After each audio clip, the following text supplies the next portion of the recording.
तरह की चीज़ें हैं।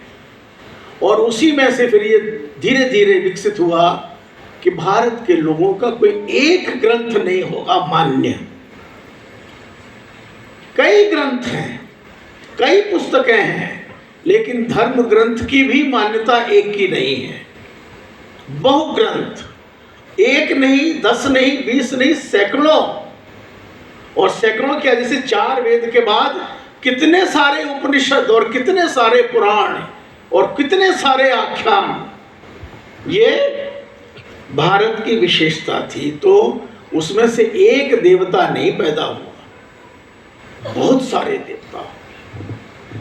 सबको छूट है, छूट हुई कि जो जिस देवता को मानता है वो माने।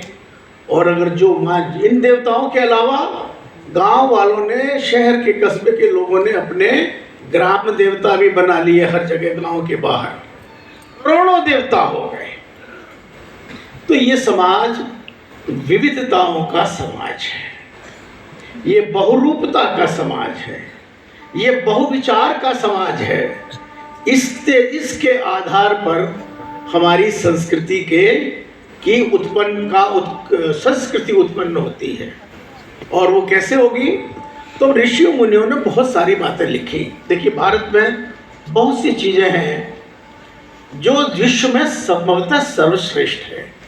जैसे पहली बार ये जो आज आप नाटक या कल 2 दिन से देख रहे हैं, इस पर कितना लिखा गया है इसको कोई अंदाज नहीं कर पाएंगे आप।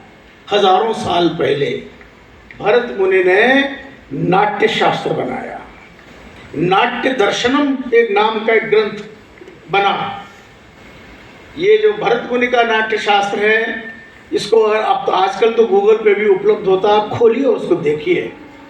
एक एक चीज के मेजरमेंट के साथ वर्णन है कि कितने प्रकार के स्टेज हो सकते हैं, कितने प्रकार के हॉल बन सकते हैं नाट्य के लिए, उसमें कौन कौन कहाँ बैठ सकता है, ये सारी चीजें डिटेल में कैसे नाटक होंगे, उसका शास्त्रीय आधार यानी जो उसका सैद्धांतिक आधार क्या होगा, ये सारे बात। और कहते हैं, ये कही जाती है कि ये जो लोग ब्रह्मा के पास गए कि देखो 4 वेद तो हो गए, लेकिन बहुत सारी जो बहुसंख्य जनता है वो इन वेदों को कैसे पढ़ेगी।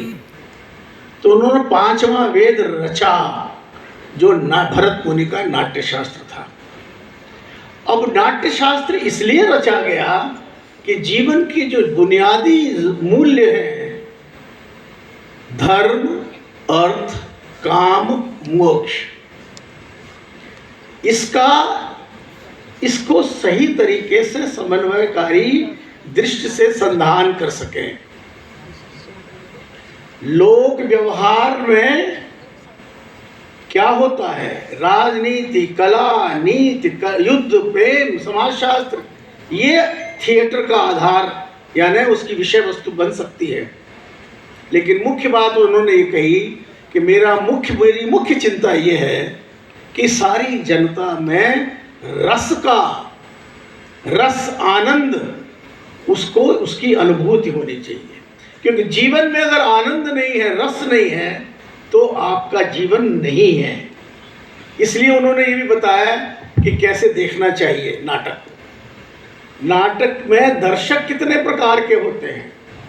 फिर ये बताया कि ये चिन्हित करना चाहिए कि नाटक में टोका टोकी करने वाले, शोर मचाने वाले तत्व भी होते हैं, ये लिखा है उसमें। और शोर मचाने वाले तत्वों को सभागृह से बाहर कर देना चाहिए, ये तक लिखा गया। और अच्छा दर्शक कौन है, मध्यम दर्शक कौन है, निम्न दर्शक कौन है, उसके भी प्रकार तमाम तरह के बनाए गए। 3 प्रकार कहे गए। उत्तम दर्शक वो है जो विद्वान हो, जिसमें सेंसिबिलिटी हो और जो रस को ग्रहण करने की क्षमता रखता हो। मध्यम प्रकार का दर्शक कौन, जो भाव को समझे और अपना मनोरंजन भी करे। और अधम दर्शक कौन होता है, जो सबसे बेकार है, कि जो अज्ञानी है, चंचल है, सभागार में, थिएटर के सभागार में चंचलता नहीं होनी चाहिए। ये अधम है। और दर्शक को एक साक्षी भाव से थिएटर देखना चाहिए। वो दर्शक थिएटर का उपभोक्ता नहीं है कि टिकट दिया, टिकट से पैसा, टिकट लिया, पैसा देके और यहाँ आके वो चाहे जो कुछ कर सकता है। तो उसने कहा कि वो साक्षी होना चाहिए, अभिनय के साथ उसका तादात्म्य होना चाहिए, क्या कहा जा रहा है वो जानना चाहिए। ये जो हम लोगों को पर्चा बंटवाना पड़ा, उसका कारण ये था कि जिस दिन हमारे यहाँ या हमारे देश में उत्तम प्रकार के दर्शक हो जाएंगे, वो पहले से ही सब जान के आएंगे कि राम की शक्ति पूजा किसने लिखी, कौन कवि थे और वो कैसी कविता है। और चित्रकूट का जो वर्णन है रामचरितमानस में, वो कैसा है, वो पहले से सब जान के आते। आजकल तो कोई आता नहीं पहले से जान के। यहाँ आ गए, आपको अच्छा लगा, आपने उधर से जोर से हल्ला कर दिया, ओ इधर से हो गया, सीटी बज गई, बढ़िया हो गया थिएटर। शास्त्र के अनुसार, वेद के अनुसार, नाट्य शास्त्र के अनुसार ये सब करना निषेध है और पाप की श्रेणी लिखी गई है कि आप पाप करेंगे अगर ये सब किया गया। तो शास्त्र का मानदंड हमेशा रहना चाहिए। शास्त्र माने थ्योरी, प्रिंसिपल्स। तो यहाँ कैसा मंच बना है, उसकी परिधि क्या है, ये सब भारत में नाट्य शास्त्र के नियमों के अनुसार, सिद्धांतों के अनुसार, और एक सिद्धांत नहीं है, बहुत सारे हैं, और एक ग्रंथ नहीं है नाटक और कलाओं के, ढेर सारे ग्रंथ हैं। ये शुक्ल जी यहाँ बैठे हैं और लोग बैठे हैं, ज्ञानी लोग, ये 50 नाम बता देंगे ग्रंथों के। मैं तो बोलूँगा चलो तैत्तरीय है, तैत्तरीय उपनिषद, उसमें भी इसका वर्णन है। विश्व धर्मोत्तर पुराण में तो पेंटिंग कैसे बनाई जाए, स्कल्पचर कैसे बनाए जाए, इसके लंबे लंबे अध्याय हैं। हजारों साल पुरानी पुस्तक है। ईशोपनिषद, केनोपनिषद, अग्नि पुराण, विष्णु पुराण, भागवत पुराण, ये सब। और भारत की एक और खास बात है कि उसने ये माना है कि सारी कलाएं एक दूसरे में अस्तित्व में एक साथ एक समय में मौजूद रहती हैं। इसलिए आप एक का अध्ययन नहीं करेंगे, आपको नाटक जानने के लिए आपको सारी कलाओं का अध्ययन करना पड़ेगा।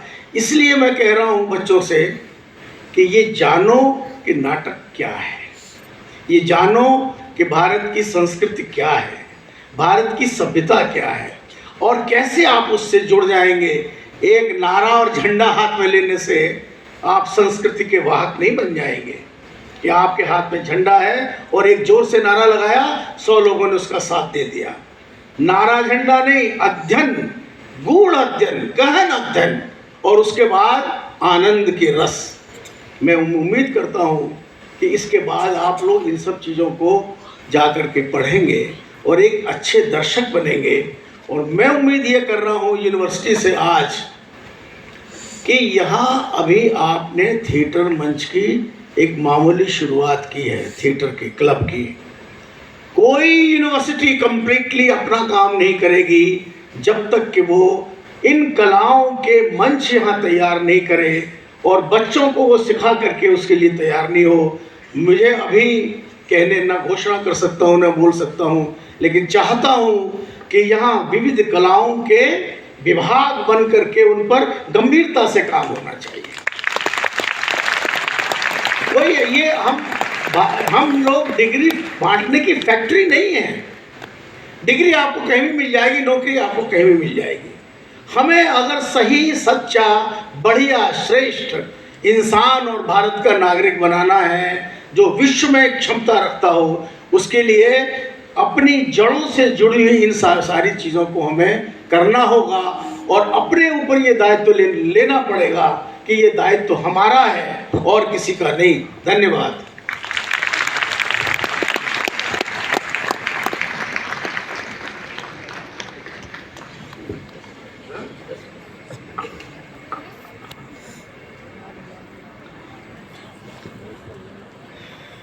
बहुत बहुत धन्यवाद सर।